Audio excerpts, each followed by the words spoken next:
परंतु इन शरीरों में से कौन सा कोष अथवा कौन सा शरीर जीवात्मा के साथ जाता है? देवी मृत्यु के पश्चात जीवात्मा मनोमय कोष को धारण करके आगे जाता है।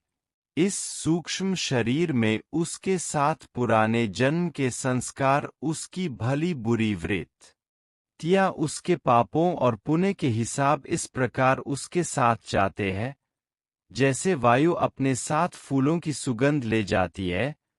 इस शरीर में सुन अर्जुन, एक सूक्ष्म शरीर समाये रे ज्योति रूप, वही सूक्ष्म शरीर तो जीवात्मा कहलाए रे। मृत्यु समय जब यह जीवात्मा तन को तज कर जाए रे, मृत्यु समय जब धन दौलत और सगे संबंधी कोई सा ना आए रे, धन दौलत रे पाप पुण्य संस्कार वृत्तियां ऐसे संग ले जाए रे, जैसे फूल से उसकी खुशबू पवन उड़ा ले जाए रे। संग चले कर्मों का लेखा, जैसे कर्म कमाए रे, अगले जन्म में पिछले जन्म का आप हिसाब चुकाए रे। हे अर्जुन, जीवात्मा जब एक शरीर को छोड़कर जाती है, हे मधुसूदन, मनुष्य का शरीर त्यागने के बाद जीवात्मा कहाँ जाता है?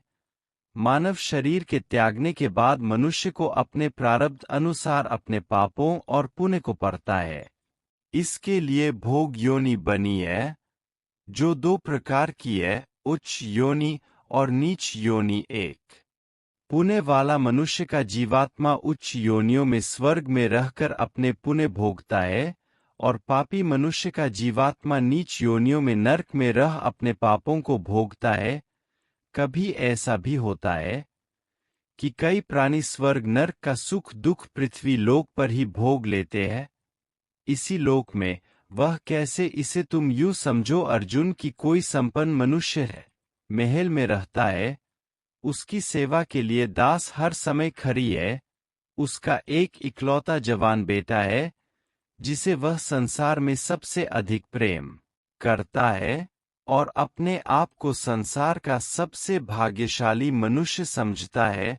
परंतु एक दिन उसका जवान बेटा अचानक किसी दुर्घटना में मारा जाता है, का पहाड़ उस पर टूट पड़ता है। संसार की हर वस्तु उसके पास होने के बावजूद भी वह दुखी रहता है, और मरते दम तक अपने पुत्र की मृत्यु की पीड़ा से मुक्त नहीं होता। तो पुत्र के जवान होने तक उस मनुष्य ने जो सुख भोगे हैं, वह स्वर्ग के सुखों की भांति थे, और पुत्र की मृत्यु के बाद उसने जो दुख भोगे हैं, वह नरक के दुखों से बढ़कर थे, जो मनुष्य को इसी तरह इसी संसार में रहकर भी अपने पिछले जन्मों के सुख दुख को भोगना पड़ता है।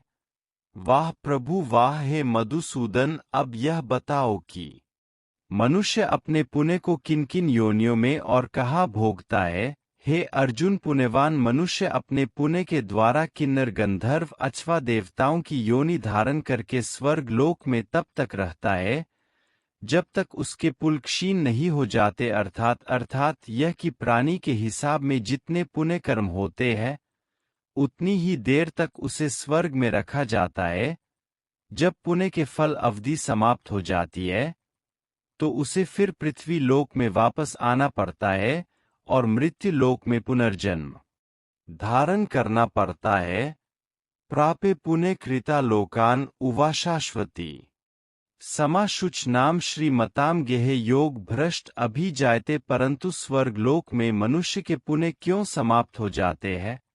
वहां जब वो देव योनि में होता है, तो वह अच्छे कर्म करता होगा, उसे इन अच्छे कर्मों का पुण्य तो प्राप्त होता होगा नहीं। अर्जुन, उच्च योनि में देवता बनकर प्राणी जो अच्छे कर्म करता है, या नीच योनि में जाकर प्राणी जो क्रूर कर्म करता है, उन कर्मों का उसे कोई फल नहीं मिलता। क्यों? वह सब भोग योनि है, वहां प्राणी केवल अपने अच्छे बुरे कर्मों का फल भोगता है।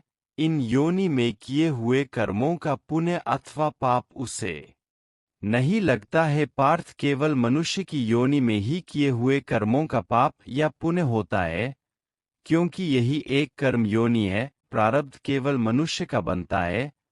इसीलिए जब मनुष्य अपने पाप और पुण्य भोग लेता है, तो उसे फिर मनुष्य की योनि में भेज दिया जाता है। बनते अर्थात देवों की योनियों में जो मनुष्य होते हैं, वह अपने सुख भोग कर स्वर्ग से भी लौट आते हैं। हाँ, और मनुष्य की योनि प्राप्त होने पर फिर कर्म करते हैं और इस तरह सदैव जन्म मृत्यु का कष्ट भोगते रहते हैं। हे मधुसूदन, क्या कोई ऐसा स्थान नहीं जहाँ से लौटकर आना ना पड़े और जन्म मरण का ये चक्र समाप्त हो जाए? ऐसा स्थान केवल परम धाम है, अर्थात मेरा धाम, जहाँ पहुँचने के बाद किसी को लौट कर नहीं आना पड़ता। इसी को मोक्ष कहते हैं। न तद भास दे सूर्य न शशांक न पावक, यद गत्वा निवत तद धाम परमम मम। सब लोकों से लौटकर जीव भूमि पर आए वो नहीं लौटे फिर, ये धाम जो मेरे जाए परम शांति वही। हे अर्जुन, मनुष्य जन्म का प्रधान उद्देश्य मोक्ष प्राप्त करना है और यह मोक्ष केवल मनुष्य योनि द्वारा ही प्राप्त हो सकता है। इसीलिए मनुष्य के शरीर को मोक्ष का द्वार कहा जाता है। यह एपिसोड पसंद आया हो तो कृपया हमारे चैनल को सब्सक्राइब करना ना भूलें। सब्सक्राइब करने से आपको हमारे सभी नए एपिसोड्स की जानकारी सबसे पहले मिलेगी।